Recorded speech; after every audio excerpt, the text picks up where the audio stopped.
अगर मैं आपसे कहूं कि आप अपने कीमती समय का 360 घंटे हर साल वेस्ट कर रहे हो और वो भी बिना किसी रीजन के और आपको पता भी नहीं है। देखो, हम एक चीज से हर रोज स्ट्रगल करते हैं और वो है प्रोक्रास्टिनेशन। और रिसर्च बताती है कि दुनिया के 88% लोग दिन में 1 घंटे से ज्यादा अपने काम को डिले कर देते हैं। मतलब सोचो, 1 महीने में 30 घंटे और 1 साल में 360 घंटे से भी ज्यादा वेस्ट कर रहे हो। तो आखिर सवाल ये है कि इसको ब्रेक कैसे करना है। तो इसके लिए आपको टेंशन लेने की जरूरत नहीं है, क्योंकि आपको कोई कॉम्प्लेक्स हैक नहीं चाहिए। बस ये 3 स्टेप्स को फॉलो कर लो जो प्रोक्रास्टिनेशन के सबसे वीकेस्ट पॉइंट को टारगेट करेगा और उसको खत्म कर देगा। बट उससे पहले हमें ये समझना जरूरी है कि हम प्रोक्रास्टिनेट करते क्यों हैं। लोग सोचते हैं कि ये टाइम मैनेजमेंट का प्रॉब्लम है, लेकिन असल में ये इमोशन मैनेजमेंट का इशू है।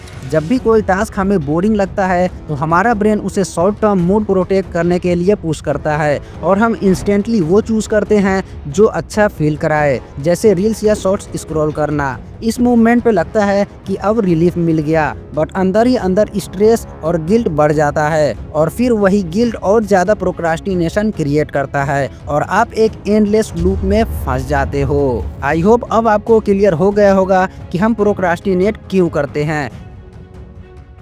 Number 1, make the rewards immediate. जरा सोचो, तुम्हें एक बड़ा गोल अचीव करना है, लेकिन जैसे ही स्टार्ट करते हो तुम्हारा मन कहता है अभी थोड़ी देर के लिए फन कर लेता हूँ, ये बोरिंग टास्क बाद में कर लूंगा। ऐसा इसलिए क्योंकि तुम अपने मन के गुलाम बन चुके हो। तुम्हारे ब्रेन को फेक डोपामिन का एडिक्शन हो गया है और वो सिर्फ मजे चाहता है, और इसी मजे के चक्कर में तुम्हारा दिमाग सारे गोल्स को भुलाकर तुम्हें प्रोक्रास्टिनेट करने पर मजबूर करता है। और इसका सिंपल सॉल्यूशन है कि तुम्हें जिस भी काम में मजा आता है उसको अपने गोल से जोड़ दो। फॉर एग्जाम्पल, मान लो तुम्हें म्यूजिक सुनना बहुत पसंद है, लेकिन फाइल्स को ऑर्गेनाइज करना बोरिंग लगता है, तो तुम म्यूजिक को इस काम से मर्ज कर दो। मतलब फाइल्स को ऑर्गेनाइज करते टाइम अपने फेवरेट सॉन्ग को सुनो। फटाफट खोल के दिखा।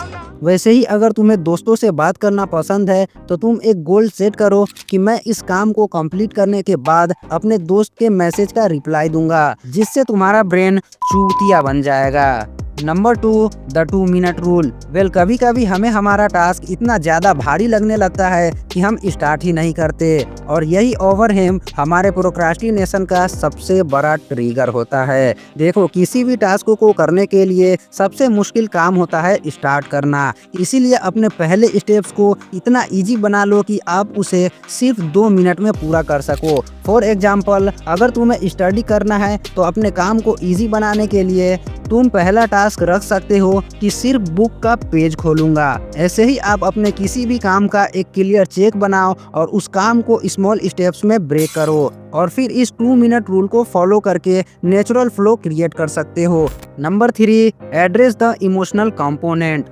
आपका सबसे बड़ा एनिमी आपका इमोशन है। अगर आपने अपने इमोशंस को मैनेज नहीं किया तो आप कोई भी तरीका अपना लो, प्रोक्रास्टिनेशन को नहीं तोड़ पाओगे। इसीलिए इमोशंस को मैनेज करने के लिए आप इन 3 ट्रिक्स का यूज कर सकते हो। Number 1, self comparison. देखो, जब तक आप अपने पुराने गलतियों को लेकर अपने आप को बुरा भला बोलते रहोगे, तब तक तुम अपने एक्शन में नहीं आ पाओगे। इसीलिए अपने आप को माफ करना सीखो। इससे तुम्हारे अंदर का गिल्ट कम होगा और तुम हल्के होके एक्शन ले पाओगे। Number 2, nothing alternative. देखो, अगर तुम अपने काम के टाइम पे सिर्फ ये डिसाइड करने में घंटों निकाल देते हो क्या करूं या क्या न करूं, तो तुम्हें इस ट्रिक को अपनाना चाहिए। तुम्हारे टू डू लिस्ट में जब भी काम का टाइम हो, उस टाइम पे सिर्फ 2 ही ऑप्शंस रखो, या तो काम करो या कुछ भी नहीं। और हाँ, उस टाइम पे फोन को अपने जेब से निकाल के पानी में फेंक देना। अरे मजाक कर रहा हूँ यार, पानी में मत फेंक देना। Number 3, mindfulness pause. ये पॉइंट बड़ा ही सिंपल है, ध्यान से सुनना। जब भी तुम्हें किसी काम को डिले करने का मन करे तो 10 सेकेंड पॉज लो और अपने इमोशंस को लिखो कि क्यों नहीं करने का मन कर रहा। अभी मैं काम की बात कर रहा हूँ। फिर एक माइक्रो स्टेप चूज करो और उस काम को कर दो। और हाँ, परफेक्शन के चक्कर में मत रहना, क्योंकि वर्जन 1 हमेशा वर्जन 0 से बेटर होता है। वैसे अगर तुम अपने मन की गुलामी को छोड़कर अपने दिमाग को अपने कंट्रोल में लाना चाहते हो तो जाके इस वीडियो को देख सकते हो। और हाँ, चैनल को सब्सक्राइब करके हमें सपोर्ट करना मत भूलना। Thanks for watching.